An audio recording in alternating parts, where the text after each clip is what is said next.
हामीले चाहिँ गङ्गाडा पनि अलिअलि हन्ट हानेको थियो कि यहाँ अङ्कलकोमा गङ्गाडा छैन रहेछ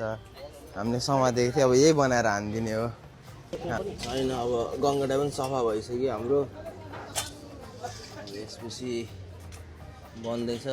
दाइलाई सफा गर्न अरे फेरि मैले आफै हातले सफा गरेँ यार पाक्दैछ अब मरमसला हाल्नु पऱ्यो नि त दाइ होइन यो हालेपछि चाहिँ ल अब रेडी भयो ल दाइ ट्राई हान्नु त एक लट गङ्गाडा दाइले ट्राई हान्नुहोस् है दिनुभयो पनि ल एकै सर्टमा है कस्तो छ दाइ दामी ल भाइ तिमी पनि ट्राई हान त सबै खाने ड्यामडुम गङ्गडा चाहिँ हानिने चाहिँ कस्तो लाग्यो दाइ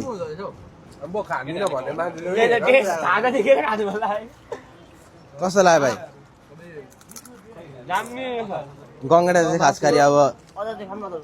भाइले पाल्ने भनेको लास्टमा भाइले हानिदियो यार